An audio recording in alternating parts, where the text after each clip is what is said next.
بسم اللہ الرحمن الرحیم۔ ناظرین السلام علیکم ورحمۃ اللہ۔ ناظرین، کتاب کا نام ہے قصص الانبیاء اور یہ کتاب ہے اردو میں، اور آج بیان ہم آپ کے سامنے رکھ رہے ہیں حضرت عزیر علیہ السلام کا۔ ناظرین، آج کے لحاظ سے یہ پہلا ایپیسوڈ ہے اور وی لاگ نمبر ہے 258 258، اور اس بیان کا یہ پہلا وی لاگ ہے جو ہم آپ کے سامنے رکھنے کو جا رہے ہیں۔ ناظرین، اس کتاب کے رائٹر ہیں حضرت مولانا عبد المنان صاحب رحمۃ اللہ علیہ۔ اس کتاب کا ٹائٹل ہے قصص الانبیاء، یعنی اس کتاب کے اندر حضور اکرم صلی اللہ علیہ وآلہ وسلم سے لے کر حضرت آدم علیہ السلام تک کے سچے واقعات، سچے قصے قرآن و سنت کی روشنی میں، قرآن و حدیث کی روشنی میں درج کیے گئے ہیں، لکھے گئے ہیں، بیان کیے گئے ہیں، ہم آپ تک پہنچانے کی جسارت کریں گے، کر رہے ہیں، کرتے رہیں گے انشاءاللہ۔ نحمده ونصلي على رسوله الكريم بسم اللہ الرحمن الرحیم۔ نہ وہ عشق میں رہیں گرمیاں، نہ وہ حسن میں رہیں شوخیاں، نہ وہ غزنوی میں تڑپ رہی، نہ وہ خم ہے زلف ایاز میں، جو میں سر بسجدہ ہوا کبھی تو زمیں سے آنے لگی صدا، تیرا دل تو ہے صنم آشنا، تجھے کیا ملے گا نماز میں، کبھی اے حقیقت منتظر نظر آ لباس مجاز میں، کہ ہزاروں سجدے تڑپ رہے ہیں میری جبین نیاز میں، طرب آشنا یہ خروش ہو تو نوا ہے محرم گوش ہو، وہ سرور کیا کہ چھپا ہوا ہو سکوت پردہ ساز میں،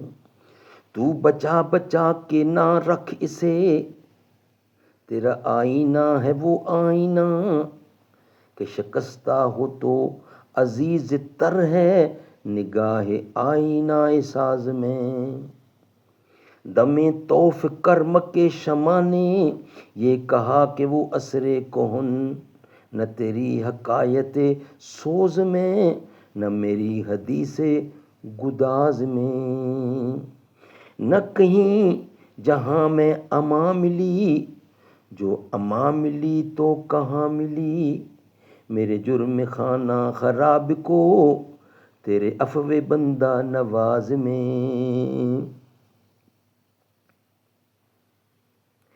نہ وہ عشق میں رہیں گرمیاں، نہ وہ حسن میں رہیں شوخیاں، نہ وہ غزنوی میں تڑپ رہی، نہ وہ حسن میں رہیں شوخیاں، نہ وہ غزنوی میں تڑپ رہی، نہ وہ خم ہے زلف ایاز میں۔ ناظرین، ایپیسوڈ نمبر 1 وی لاگ نمبر 258 اور پیج ہے 298، بیان حضرت عزیر علیہ السلام کا۔ بعض تواریخ سے معلوم ہوتا ہے، یعنی ہسٹری سے معلوم ہوتا ہے کہ بادشاہ بخت نصر کافر تھا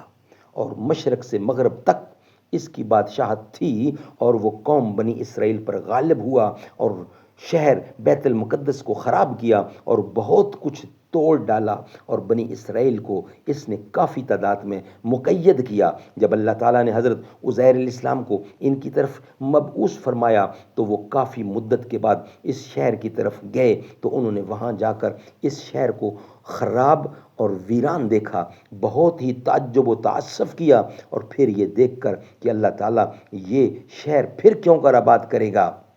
یہ بات وہ اپنے دل میں کہہ رہے تھے کہ اتنے میں خدا کے حکم سے وہیں ان کی جان قبض ہوئی۔ پھر 100 برس کے بعد اللہ تعالیٰ نے ان کو زندہ کیا، اور پھر انہوں نے اس شہر کو آباد دیکھا۔ چنانچہ اللہ تعالیٰ ارشاد فرماتے ہیں، قال اللہ تعالیٰ، یا مانند اس شخص کے کہ گزرا ایک شہر پر سے، اور وہ شہر گر پڑا تھا میں اپنی تمام چھتوں کے، وہ بولا کہ کیوں کر زندہ کرے گا اس شہر کو بعد برباد ہونے کے پاس مار رکھا۔ اس شخص کو اللہ تعالیٰ نے 100 برس پھر جلایا۔ اس کو اللہ تعالیٰ نے پھر کہا تو کتنی دیر سوتا رہا، یعنی تم کتنی دیر سوئے ہو؟ پوچھا اللہ نے۔ وہ بولا کہ میں 1 دن یا 1 دن سے کچھ کم۔ خداوند کریم نے فرمایا نہیں، بلکہ تو سوتا رہا 100 برس، اور اب دیکھ اپنا کھانا اور پینا کہ وہ نہیں سڑا، اور پھر دیکھ اپنے گدھے کو، اور میں تجھ کو لوگوں کے واسطے نمونہ بنانا چاہتا ہوں، اور پھر دیکھ کر ہڈیاں کس طرح سے جڑ جاتی ہیں، پھر ہم ان کو گوشت پہناتے ہیں، اور جب یہ چیزیں تیار ہوں ان پر ظاہر تو وہ کہنے لگے کہ میں جانتا ہوں کہ اللہ تعالیٰ ہر چیز پر قادر ہے۔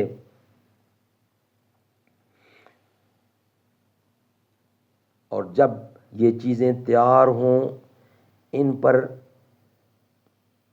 ظاہر تو وہ کہنے لگے کہ میں جانتا ہوں کہ اللہ تعالیٰ ہر چیز پر قادر ہے۔ اور یہ تمام واقعات کتاب قصص الانبیاء میں مذکور ہیں۔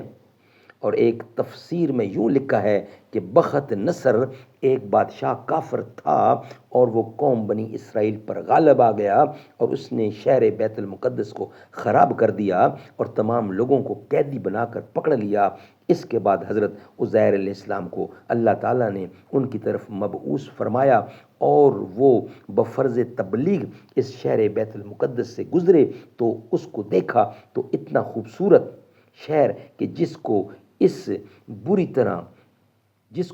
بری طرح خراب و برباد کیا گیا ہے، یہ کیوں کر آباد ہوگا؟ یعنی شہر کی حالت یہ تھی کہ دیکھ کر بندہ سوچ بھی نہیں سکتا کہ یہ آباد ہو سکتا ہے، اور کیوں کر کوئی اس خراب چیز کو آباد کرے گا۔ بس اتنا کہنا تھا کہ فوراً اس کی روح اسی جگہ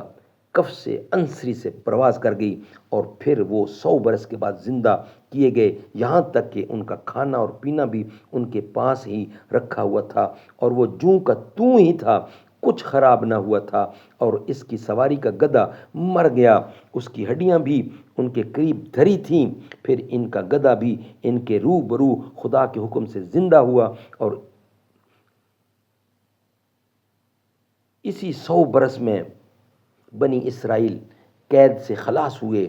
اور شہر بیت المقدس پھر آباد ہو گیا، اور انہوں نے زندہ ہو کر اس شہر کو آباد ہی دیکھا۔ یہ دیکھ کر فوراً سجدے میں گر پڑے اور توبہ استغفار کرتے رہے، جیسا کہ قرآن کریم میں رب ذوالجلال ارشاد فرماتے ہیں، قال قال اللہ تعالی، پھر جب ان پر ظاہر ہوا تو بولے کہ میں جانتا ہوں کہ اللہ تعالیٰ ہر چیز پر اپنی قدرت رکھتا ہے، اور جو چاہتا ہے سو کرتا ہے، اس کے کام کو کوئی بھی روکنے والا نہیں۔ اور میں اس واقعہ کو اسی پر اکتفا کرتا ہوں۔ ناظرین، ہمارا یہ ویلاگ یہاں ہی کمپلیٹ ہوا۔ ہمارا نیکسٹ ویلاگ جو ہوگا وہ ہوگا بیان حضرت زکریا علیہ السلام کا، وہ ہم آپ کے سامنے رکھیں گے انشاءاللہ نیکسٹ ویلاگ کی صورت میں۔ یہ ویلاگ ہمارا یہاں ہی مکمل ہوتا ہے۔ زمیں میلی نہیں ہوتی، زمن میلا نہیں ہوتا، محمد کے غلاموں کا کفن میلا نہیں ہوتا، محبت کملی والے سے وہ جذبہ ہے سنو لوگو، یہ جس من میں سما جائے وہ من میلا نہیں ہوتا، محمد کے غلاموں کا کفن میلا نہیں ہوتا، گلوں کو چوم لیتے ہیں سحر نم